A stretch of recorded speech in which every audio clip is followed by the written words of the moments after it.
deep in the middle of the woods, is the place where the king of the pumpkins lives," said my mother. "But pumpkins live in fields, not in forests," I said to my mother. She wouldn't listen to me.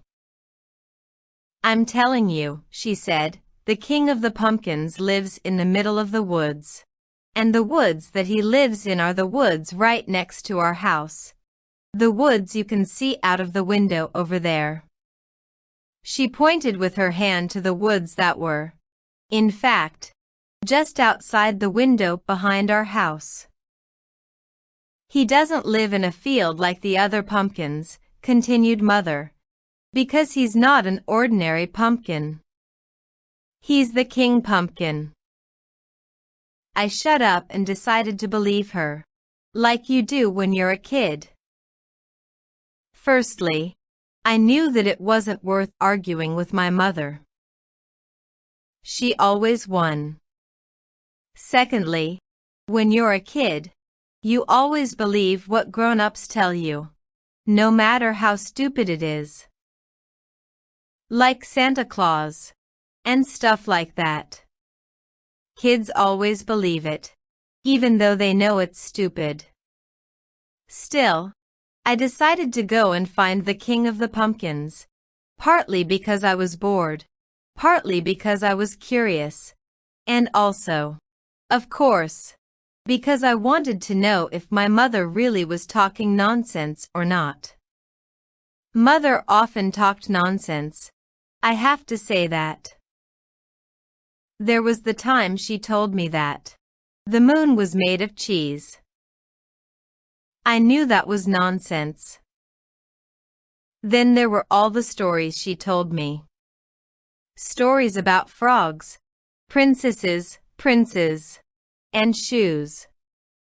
Stories about donkeys and unicorns, gnomes and elves, magic mirrors, and magic cooking pots.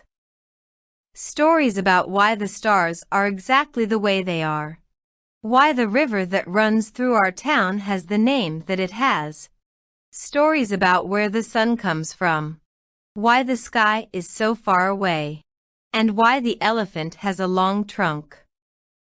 Some of these stories, I think, might have been true.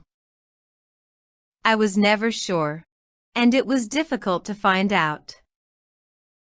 This time, though, with this story about the king of the pumpkins, it was going to be easy to find out if she was telling the truth or not. Some people used to call my mother a witch, but I knew that she wasn't a witch. Just a bit strange, perhaps. And she used to talk nonsense. Perhaps it was also because of the black cat we had. People say that witches always have black cats, and we had a black cat. But Mog wasn't a witch's cat. He was just a regular black cat. Mog could talk, though, I have to say that. Perhaps that isn't so regular in a cat, now I think about it. Anyway, I was telling you about the time I went to find the king of the pumpkins. I set off with Mog the cat into the woods to look for the king of the pumpkins. Even though we'd lived in that house near the woods all my life, I had never gone into the middle of the woods. This was the first time. I was glad I had Mog with me.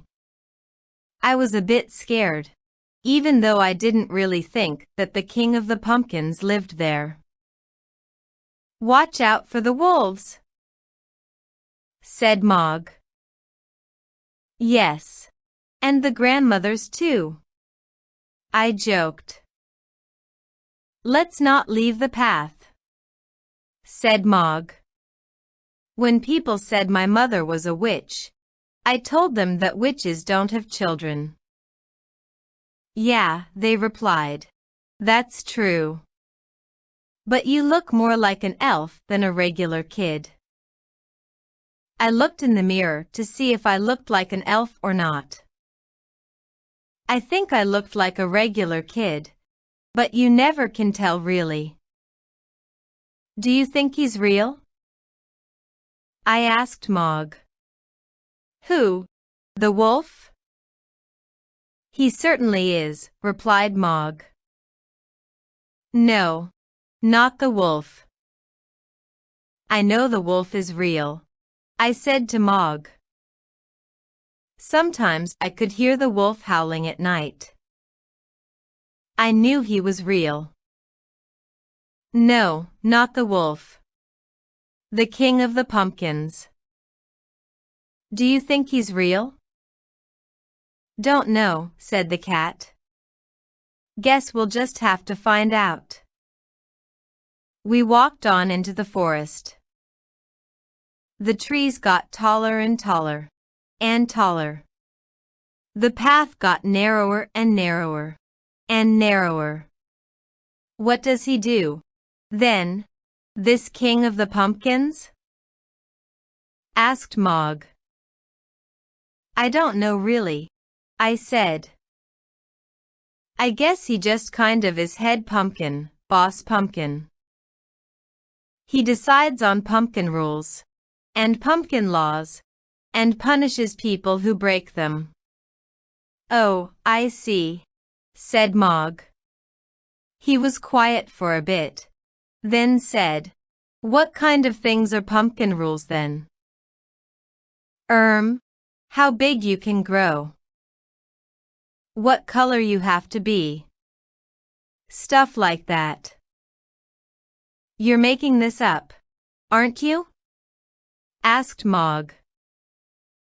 Yeah, I said. Eventually, we got to the middle of the forest. At least, I think it was the middle of the forest, but it's difficult to say exactly. There was a clearing, a big space where there were no trees. In the middle of the clearing was the king of the pumpkins. At least, I think it was the king of the pumpkins. It looked like a man at first. He was quite tall and had legs and arms made from sticks. He was wearing an old black coat. His head was a pumpkin. His head was the biggest pumpkin I had ever seen. Me and Mog went up close to him. He didn't say anything. Is that it? Asked Mog. I guess so, I said. Disappointing, said Mog. Do you think he's the real king of the pumpkins? I asked Mog. Who knows? Replied the cat. As we walked back along the path out of the forest, I started to think about what was real and what was not. Could things that were made up also be true? What was the difference between story and history? One is real, and the other isn't. Is that it? What about all those other things that Mother talks about? Do you think they're real? I asked Mog. I'm not sure, said Mog. Those stories she tells sometimes, about why the night is black, and the day is blue, about golden eggs and girls with golden hair, about why people have 10 fingers, 10 toes, 2 feet, 2 hands, and 2 eyes. Sometimes, I think she's crazy, and sometimes I think she might be right. I knew what Mog meant. I felt the same way. Perhaps the stories aren't true, I said, but what they mean is. We hope you enjoy the story. Please subscribe for more videos.